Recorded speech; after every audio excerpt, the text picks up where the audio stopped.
star of the show tonight is gonna be the protein. And what I've got today are some beautiful prime New York steaks.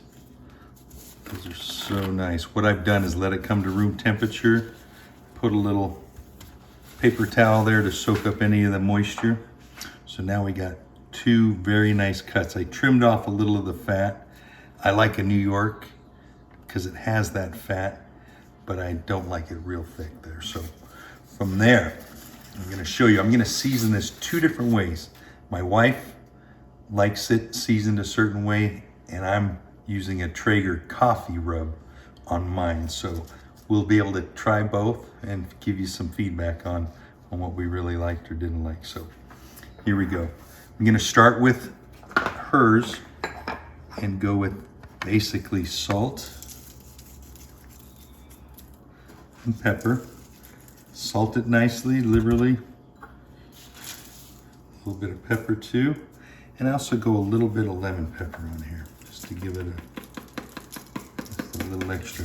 Make sure that's in. I do that for all sides.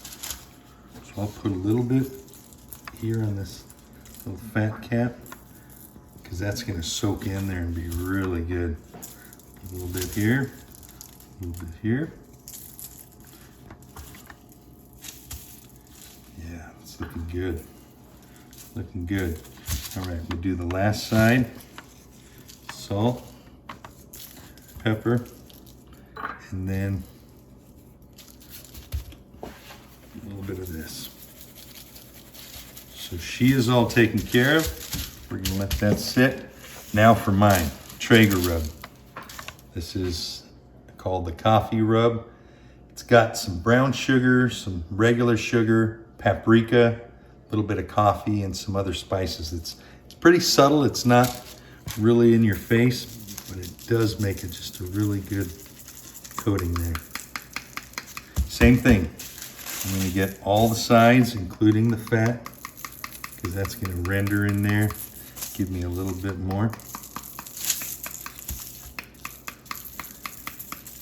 There we go. Now keep in mind, these Traeger rubs and these meat church rubs that I use aren't over salted. So that's why you see me using a little more. Just be cautious there. If you have a rub that's really high in salt, just beware. I don't want to say put a much on there and then you're all salted out and then you ruin your cut. So we're all set here. I'm gonna let that soak in for a little bit. Then we're gonna go outside. I'm not gonna smoke this one tonight. I'm gonna cook it old school on a big barbecue. So time to put these bad boys on the grill. Coffee, regular, salt, pepper, lemon pepper.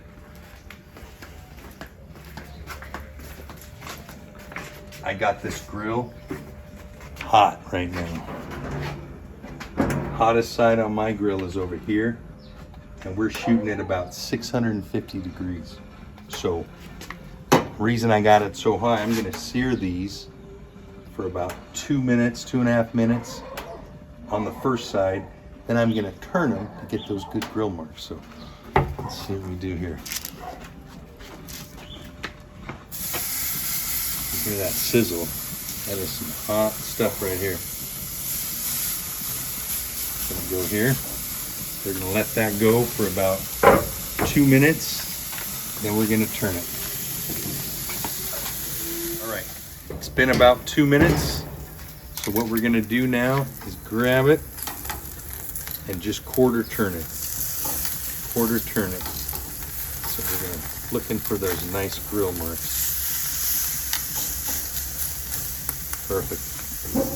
We'll let that go for another 2 minutes and then take it off that hot heat and let it cook for another 2 minutes. So I like to say anywhere from 5 to 8 minutes on the first side. 7 minutes into cooking, we're ready to flip it. Let's take a look at this. Here's the coffee rub. Woo! That is pretty.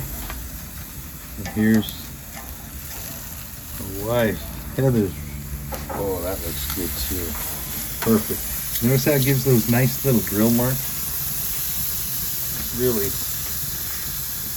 can sticks out as like a restaurant quality. So it's easy to do. You just have to quarter turn to give it that extra little deal.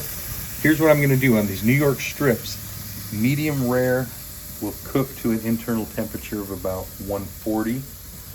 Medium 150, and then you just go up from there. I can also tell usually by feeling it there, but I got the little probe right here. We'll give this about 7 minutes on this side, and then we're going to test the probe. Now you'll notice I moved it from super duper hot over here, 600, down to about 400, 375 over here. Here we go. We're going to check the internal temperatures now. It's been 7 minutes on this side. So let's go right in the thickest part of the meat. We're looking for about 140, and we are just under about 138. This one's mine, so I'm fine with that. I like mine a little on the medium rare side. The wife likes hers a little more. So let's check hers out. She's at 145. So perfect. We are set. You'll notice what I did over here. I have some aluminum foil just laying across here, and I'm gonna pick up these steaks and I'm gonna lay them right here. The reason I do that, I don't know if it's right or wrong, but I like having the meat off the ground so the air, when it kind of, the juices flow back into it, don't have to sit in their own juices. So I like it. I don't know if I'm right or wrong. Comment on it if you think I'm right or wrong. Be interested to know. Now I just cover it up, and we're gonna let these rest for about 12 to 15 minutes. Okay, we are ready to cut and serve this. Here we go. I'll take it off these little pegs there. Let's see. We'll cut my wife's first. And here, when we're cutting these, we're going to cut again at the bias against the grain. It'll give you the best feel and taste and tenderness.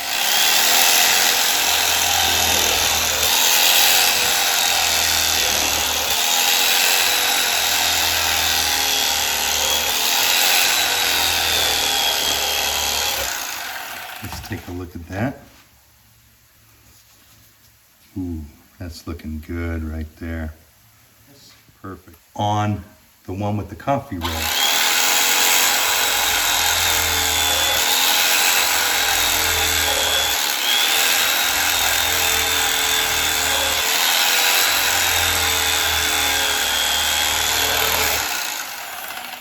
That looks equally good too. I really like that. If you like it a little more pink, pull it sooner.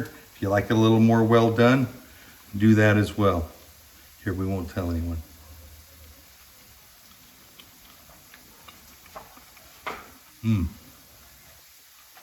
That prime New York just melts in your mouth.